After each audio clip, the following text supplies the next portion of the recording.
Dear students, आप सभी का स्वागत है, वेलकम है आपके अपने YouTube channel the success technical में।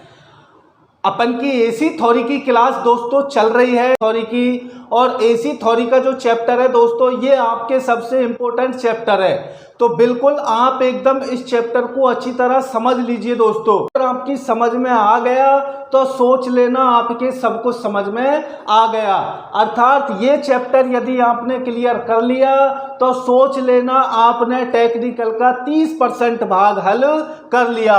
तो आपके जो चैप्टर आपके कंप्लीटली चर्चा करेंगे कि ये फेज क्या है। तो दोस्तों आप सबसे पहले ये देखो कि आपके जो एसी होती है, एसी में आपके फेज चलता है। तो अपन देखेंगे कि फेज क्या होता है। तो दोस्तों आपके जो एसी चलती है तो एसी में दो घटक मौजूद होते हैं। एसी में कितने घटक मौजूद होते हैं? तो एसी में आपके दो घटक मौजूद होते हैं। एक तो होती है अपन के पास धारा और दूसरी होती है अपन के पास वोल्ट। ये दो घटक आपकी एसी में मौजूद होते हैं। अब बात करते हैं अपन फेज की कि फेज किसे कहते हैं। तो देखो दोस्तों, मान लीजिए अपन के पास एक ये तार है और एक ये तार है, ठीक है। अपन के पास दो तार है। कितने तार है दोस्तों? दो तार अपन के पास मौजूद है।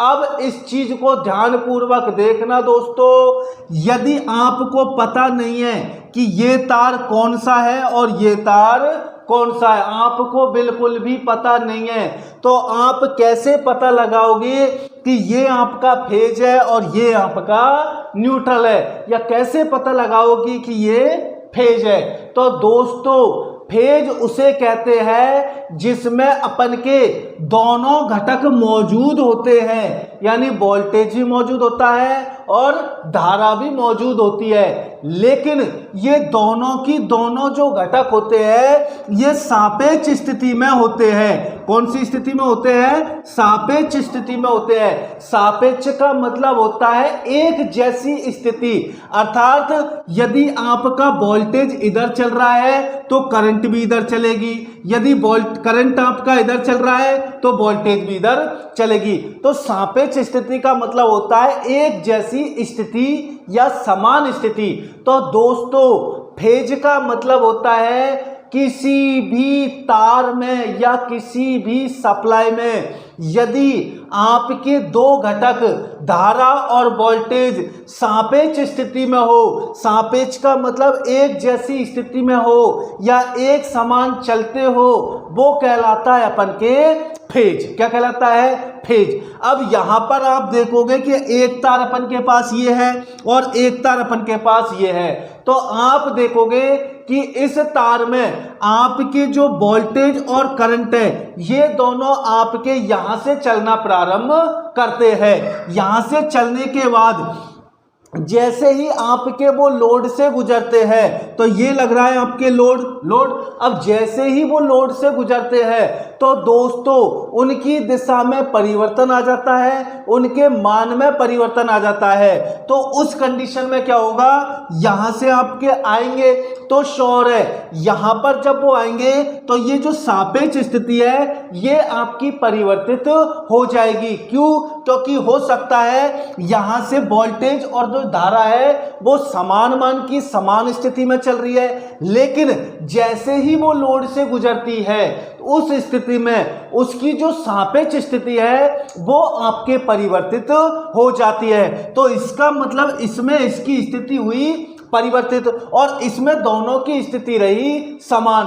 तो वो तार जिसमें वोल्टेज और धारा की सापेक्ष स्थिति मौजूद हो या सापेक्ष स्थिति में वो चलते हो वो कहलाता है अपन के फेज। तो दोनों तारों में आप कैसे पता लगाओगे कि ये फेज है या न्यूट्रल है? तो जो आपके लोड से पहले कनेक्ट है और लोड से आपके पहले ये कनेक्ट है, तो जो लोड से पहले कनेक्ट होगा वो हमेशा फेज होगा और जो लोड के बाद कनेक्ट होगा वो हमेशा न्यूट्रल या अर्थ होगा।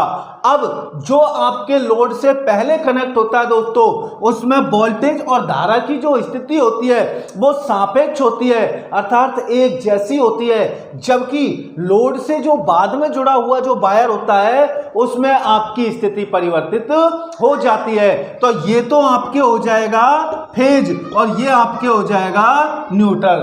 तो आगे आपकी समझ में क्या फेज और न्यूट्रल क्या होता है। तो दोस्तों फेज का मतलब होता है कोई सा भी आपके वायर जिसमें आपके दोनों घटक यदि सापेक्ष स्थिति में गतिमान हो या सापेक्ष स्थिति में मौजूद हो तो वो वायर आपके फेज कहलाता है। ठीक है दोस्तों। अब आपके जो फेज है दोस्तों, इन फेजों की स्थिति आपके दो प्रकार की होती है। फेजों की स्थिति कितने प्रकार की होती है? दो प्रकार की होती है।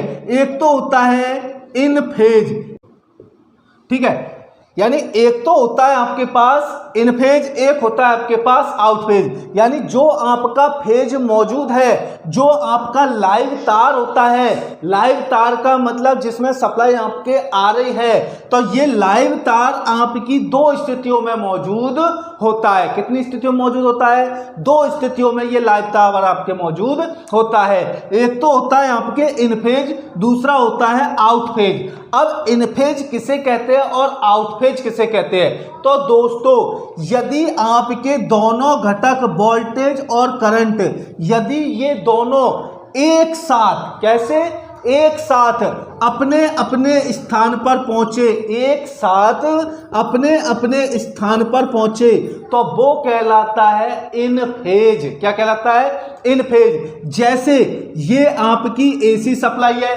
अब यहां से आपका वोल्टेज भी चलेगा और करंट भी चलेगी।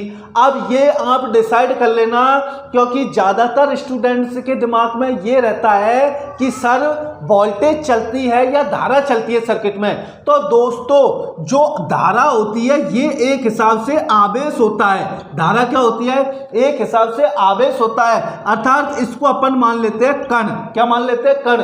तो किसी भी चीज के अंदर जब कण को आप गतिमान करोगे तो श्योर है आपको बल लगाना पड़ेगा। जैसे मान लीजिए ये अपन का एक आवेश स्थिर है, ठीक है, अर्थात एक कण स्थित है और इसके पीछे मैंने बल लगाया, तो जैसे ही मैं बल लगाऊंगा वो गतिमान हो जाएगा। यदि मैं बल को हटा लूंगा तो जिस स्थिति पर वो है उसी स्थिति में वो रहेगा। यदि मैं लगातार बल लगाता हुआ चलूंगा तो वो लगातार आगे चलता रहेगा। तो श्योर है सर्किट में आपके वोल्टेज भी गतिमान होती है और करंट भी गतिमान होता है। तो ये दोनों की दोनों आपके सर्किट में गतिमान होते हैं। अब ये किन किन स्थितियों में गतिमान होते हैं? तो देखो दोस्तों, मैंने आपको एसी की उत्पत्ति बताई थी कि जब एसी का बनना प्रारंभ होता है, जो आपकी विद्युत का बनना प्रारंभ होता है, तो यहां से आपका विद्युत का बनना प्रारंभ होता है। तो जैसे ही आपकी विद्युत बनेगी इसका मतलब वोल्टेज और करंट दोनों का निर्माण होना प्रारंभ हो जाएगा, अर्थात दोनों यहां से चलना प्रारंभ कर देंगे। यदि वोल्टेज और करंट ये दोनों एक साथ चले, कैसे चले? एक साथ चले, यानी ये आपके करंट चल रहा है और ये आपके वोल्टेज चल रहा है, दोनों यदि एक साथ चले, और दोस्तों यदि एक साथ चलेंगे वहां पर हमेशा पावर होती है कम। ध्यान रख लेना, नोट कर लेना इस बात को। यदि वोल्टेज और करंट दोनों एक साथ चलते हैं वहां पर पावर होती है कम।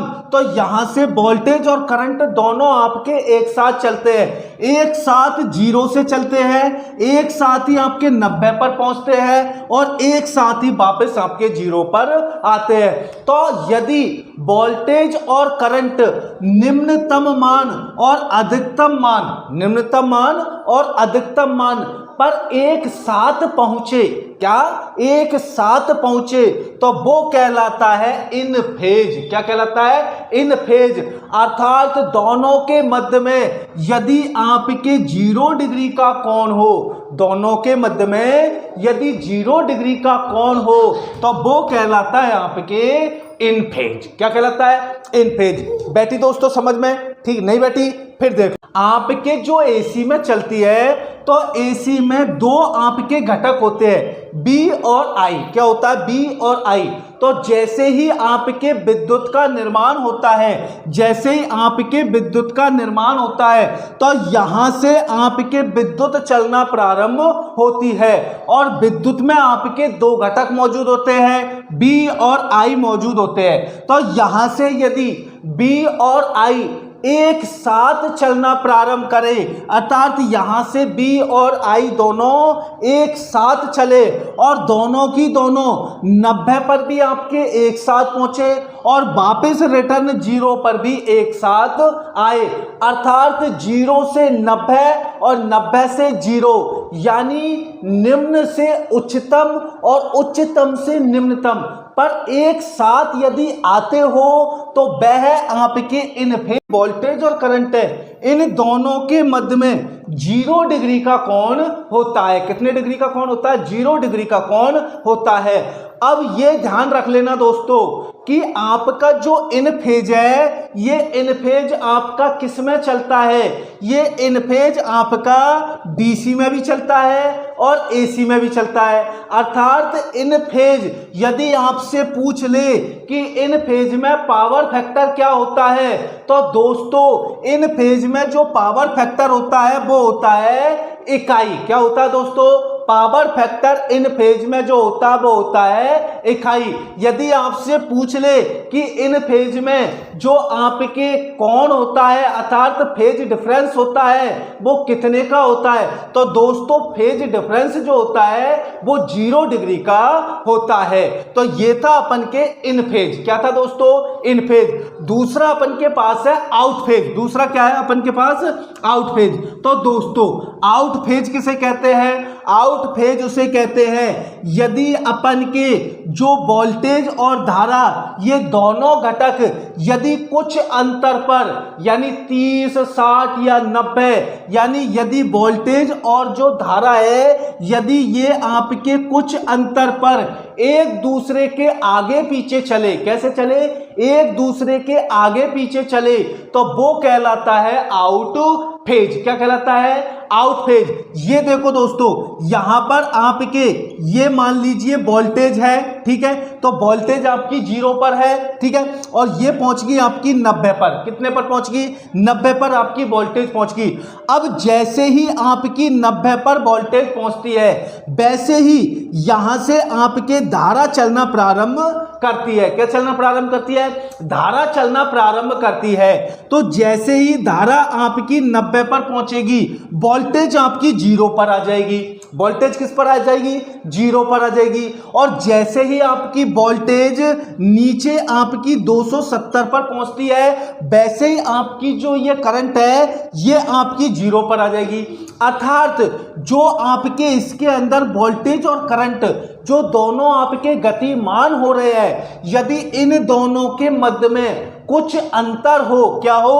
कुछ अंतर हो, चाहे वो 30 डिग्री का हो, चाहे वो 60 डिग्री का हो, चाहे वो 90 डिग्री का हो, यानी कुछ ना कुछ यदि अंतर हो, तो वो कहलाता है आउट फेज। क्या कहलाता है? आउट फेज कहलाता है।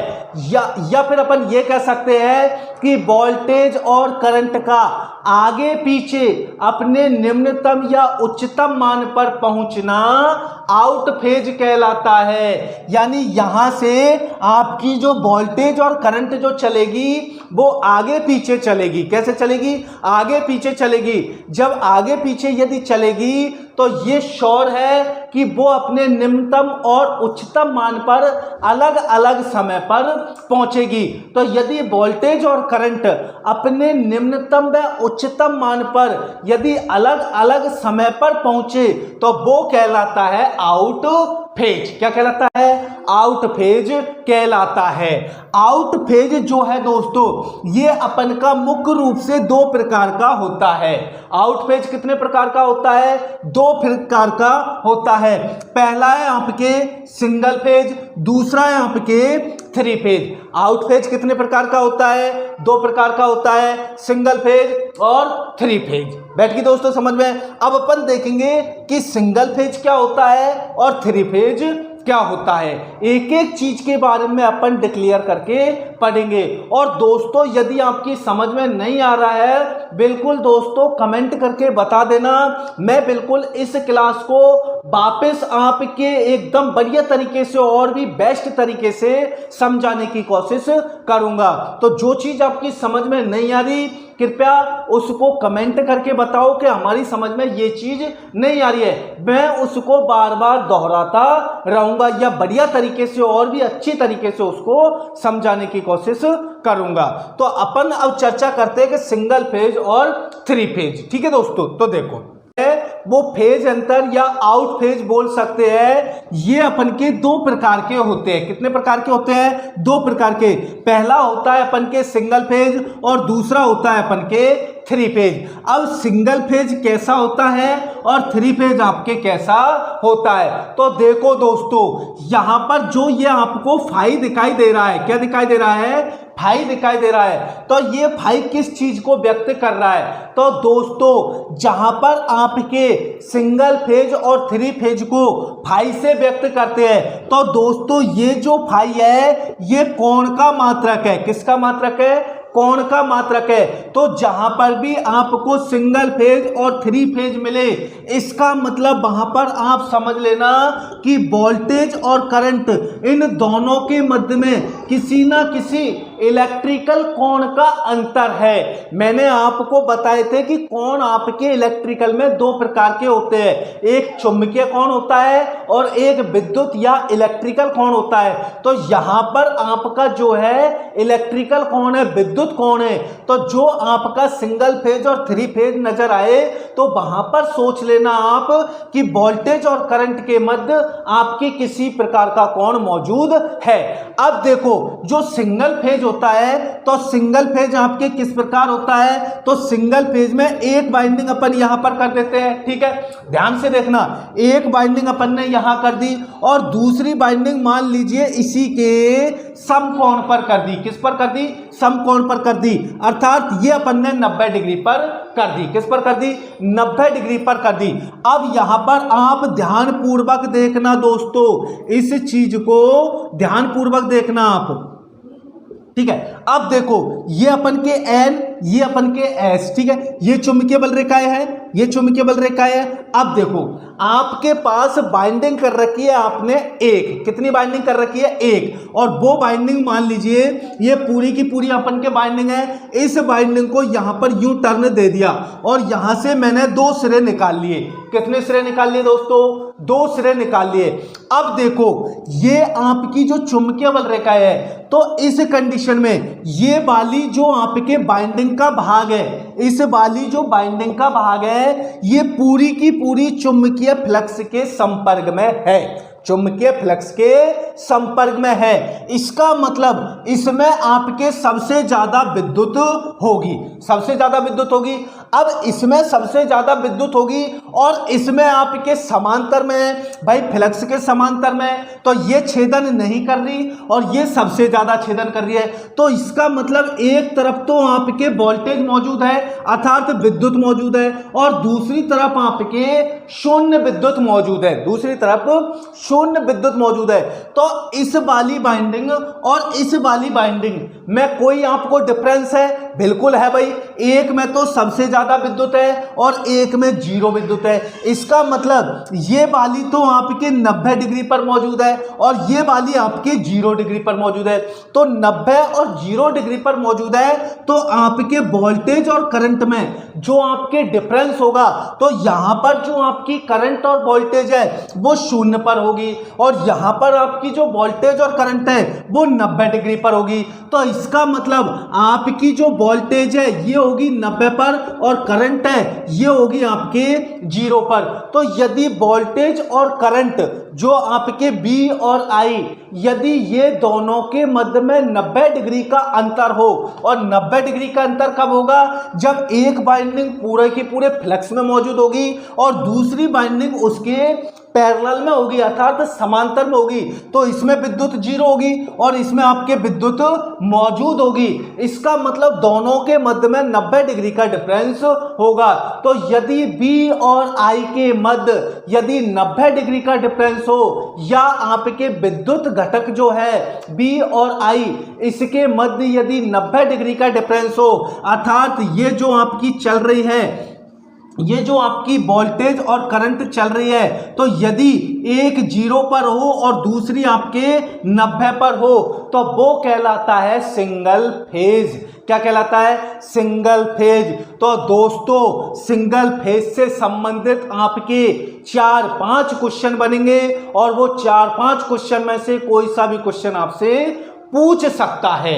तो पहला क्वेश्चन तो ये बनेगा कि जो ये फाई है ये किस चीज को व्यक्त करता है? तो दोस्तों फाई आपका व्यक्त करता है कोण को। किसको व्यक्त करता है?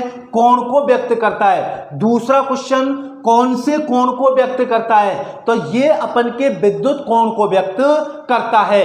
तीसरा क्वेश्चन जो सिंगल फेज है, सिंगल फेज में जो आपकी बाइंडिंग होती है तो दोनों बाइंडिंग में से एक बाइंडिंग में सबसे ज्यादा फ्लक्स काटता है और दूसरी बाइंडिंग 0 फ्लक्स काटती है। इसका मतलब आपके सिंगल फेज में जो फेज अंतर होता है वो कितना होता है? तो दोस्तों सिंगल फेज में जो होता है फेज अंतर 90 डिग्री का होता है। तो बैठी समझ में दोस्तों? कोई दिक्कत? तो दूसरा अपन के पास 3 फेज। तो 3 फेज में क्या होता है दोस्तों? यहां पर सिंगल फेज है तो सिंगल फेज में एक बाइंडिंग करेंगे। यदि 3 फेज है तो 3 फेज में 3 बाइंडिंग करेंगे। सिंगल फेज में 90 डिग्री के कोण पर बाइंडिंग करते हैं और 3 फेज में 120 डिग्री के कोण पर अपन बाइंडिंग करते हैं। तो मान लीजिए दोस्तों ये अपन का आर्मेचर है, ठीक है। अब यहां पर ये अपन की 0 हो गई, ठीक है, ये अपन की 0 हो गई, ये 30, ये 60, ये 90, ठीक है। इसके बाद 90 के बाद ये 120।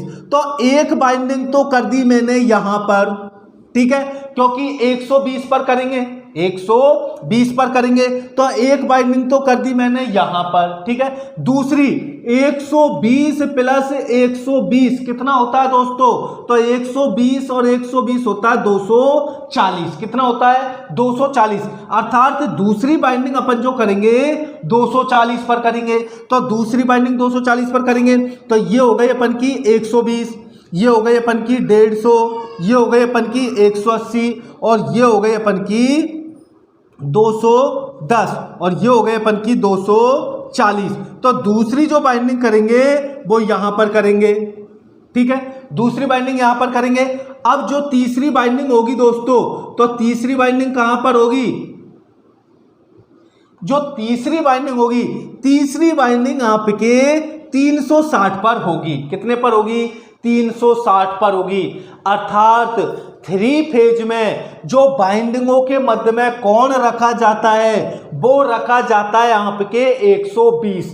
ध्यानपूर्वक देखना आगे, हालांकि इस चीज को अच्छी तरह समझ जाओगे यदि यहां पर थोड़ा दिमाग लगाओगे, ठीक है। देखो तो 3 फेज में आपकी 3 बाइंडिंग स्थापित की जाती है। तो 3 बाइंडिंग जैसे कि 1 बाइंडिंग, 2 बाइंडिंग, 3 बाइंडिंग, 3 बाइंडिंग है।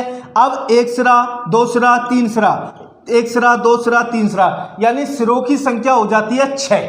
सिरों की संख्या कितनी हो जाती है? 6। और आपकी जो बाइंडिंग है ये बाइंडिंग होती है टोटल 3। कितनी बाइंडिंग होती है? 3। और तीनों बाइंडिंगों के मध्य में 120 डिग्री का अंतर रखा जाता है। कितना अंतर रखा जाता है? 120 डिग्री का अंतर रखा जाता है। और जो आपके टोटल जो आपके कोण होता है ये होता है 360 डिग्री। कितना होता है? 360 डिग्री। तो 360 डिग्री पर आप 3 बाइंडिंग करोगे तो 360 पर आप करोगे 3 बाइंडिंग। तो इसका मतलब प्रत्येक बाइंडिंग के मध्य में कितना कोण बनेगा? 120 डिग्री का कोण बनेगा। अब आप देखोगे कि पहली जो बाइंडिंग है ये वाली पहली बाइंडिंग है, ठीक है, ये वाली जो है दूसरी बाइंडिंग है और ये वाली जो है तीसरी बाइंडिंग है, ठीक है। एक एक चीज को नोट करके देखना, ये पहली बाइंडिंग, ये दूसरी बाइंडिंग, ये आपके तीसरी वाइंडिंग। अब जैसे ही आपका आर्मेचर घूमना प्रारंभ होगा, जैसे ही आपका आर्मेचर घूमना प्रारंभ होगा तो दोस्तों सबसे पहले अपन देखते हैं फर्स्ट वाली वाइंडिंग 120 पे है, यानी पहली वाइंडिंग 120 पे है तो श्योर है। अब यहां पर ध्यान पूर्वक आप देखना, पहली बाइंडिंग आपके 120 पर है, दूसरी बाइंडिंग आपकी 240 पर है और तीसरी बाइंडिंग आपके 360 पर है। कितने पर है? 360 पर है। तो अब मेरे को कमेंट करके ये बताइए कि इन तीनों बाइंडिंगों में किस किस मात्रा में विद्युत पैदा होगी। तो दोस्तों 120 पर होगी ज्यादा विद्युत, 120 पर क्या होगी? ज्यादा विद्युत, और ये होगी प्लसात्मक। कौन सी होगी भाई? धनात्मक होगी, ऊपर की तरफ है तो ये होगी धनात्मक, ठीक है। दूसरा जो है 240, इस पर भी आपके होगी अधिक विद्युत और ये होगी आपके ऋणात्मक। ये कौन सी होगी? ऋणात्मक। और तीसरी जो है 360 पे है, 360 पे इसका मतलब इसमें विद्युत होगी 0। अब इन तीनों को यदि मैं स्टार या डेल्टा में जोड़ देता हूं तो श्योर है दोस्तों, तीनों को जोड़ने पर आपको पता है कि जो ये B और I है, ये B और I के मध्य जो कॉमन आपके कोण बनेगा, ये कोण आपके 120 डिग्री का बनेगा। अर्थात जो आपकी तीनों की तीनों बाइंडिंग है, तीनों की तीनों बाइंडिंगों के मध्य वोल्टेज और जो करंट आपके चलेगा वो 120 डिग्री पर चलेगा। तो ये है आपके 3 फेज, और इसके बारे में अच्छी तरह अपन आगे भी चर्चा करेंगे।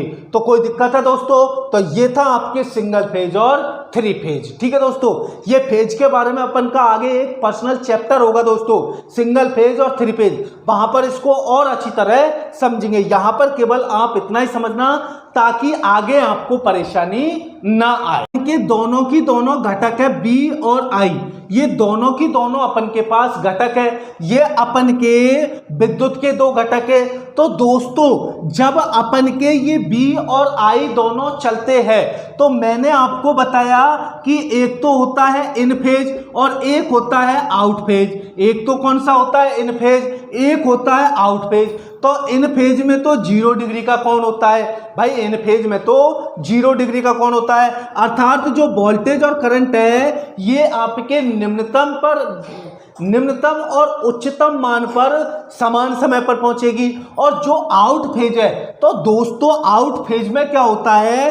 वोल्टेज और करंट इन दोनों के मध्य में अंतर होता है, इन दोनों के मध्य में अंतर होता है। यदि सिंगल फेज होगा तो 90 का अंतर, यदि 3 फेज होगा तो 120 का अंतर, और यदि आपके फेज नहीं होगा तो 0 डिग्री का अंतर, ठीक है। अब ये जो आपके अंतर है दोस्तों, तो यानी कि यदि B आपकी 0 पर है, B यदि 0 पर है तो I आपके कहां पर होनी चाहिए?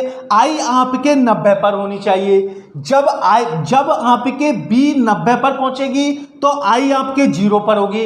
अर्थात इन दोनों के मध्य में 90 डिग्री का जो डिफरेंस है दोस्तों, तो इस कंडीशन में आपके ये जो आगे पीछे चलती है वोल्टेज और करंट जो है दोस्तों, इसका आगे और पीछे चलना, आगे और पीछे चलना क्या कहलाता है? लेग और लीड कहलाता है। क्या कहलाता है दोस्तों? लेग और लीड कहलाता है। इसको थोड़ा देख लेना दोस्तों, क्योंकि आगे अपन के जो चलेगा कैपेसिटर और इंडक्टर, उसमें ये काम आएगा, ठीक है दोस्तों। तो वोल्टेज और करंट का आगे पीछे चलना लेग और लीड कहलाता है। अब दोस्तों जो आपके आगे चलता है, क्या चलता है? जो आपके आगे चलता है वो कहलाता है लीड। वो क्या कहलाता है? लीड। अर्थात उसको अपन बोलेंगे लीडिंग राशि। कौन सी राशि बोलेंगे?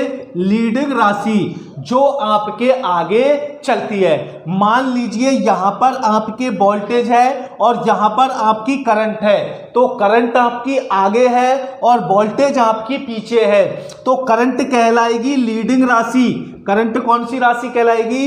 लीडिंग राशि, जिसको अपन के निम्मी सिम्मी में बोलते हैं अग्रराशि। कौन सी बोल सकते हैं? अग्रराशि। आपके लेगिंग है, ये जो है इसको बोल सकते हैं पश्चगामी। तो दोस्तों जो आपके आगे चलती है वो लीड करती है तो उसको बोलेंगे लीडिंग राशि, जिसे निम्मी सिम्मी में बोलते हैं अग्रराशि। क्या बोलेंगे? अग्रराशि। और जो आपके पीछे चलती है, कहां चलती है? जो आपके पीछे चलती है, ये आपका आई है, आई लीड कर रहा है तो ये होगी अग्रराशि। बी है, बी आपके पीछे है तो पीछे वाली को बोलेंगे लेग, अर्थात इसको बोलेंगे लेगिंग। क्या बोलेंगे? लेगिंग। अर्थात इसको बोलेंगे पश्च राशि। कौन सी बोलेंगे? पश्च राशि।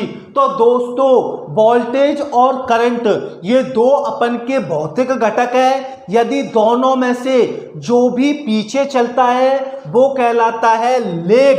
क्या कहलाता है? लेग। जो पीछे चल रहा है जिसको लेगिंग बोलते हैं या पश्चगामी बोलते हैं, पीछे चलने वाला।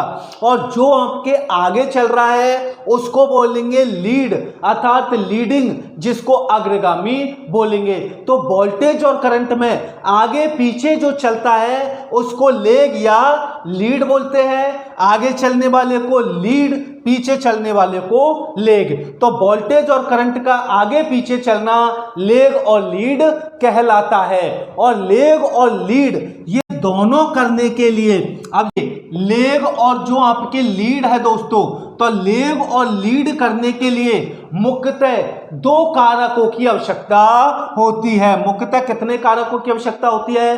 दो कारकों की आवश्यकता होती है। अर्थात अपन ये कह सकते हैं कि वोल्टेज और जो करंट है यदि इनको आगे पीछे चलाना है, कहां पर चलाना है? आगे पीछे चलाना है। अब आगे पीछे क्यों चलाना पड़ता है दोस्तों? आगे पीछे इसलिए चलाना पड़ता है क्योंकि यदि वोल्टेज और करंट आपके आगे पीछे चलेगी आपको डिफरेंस फेज मिलेगा। यदि डिफरेंस फेज मिलेगा तो श्योर है दोस्तों आपकी जो मशीन है वो ऑटोमेटिक तरीके से चलेगी और अधिक पावर के साथ चलेगी।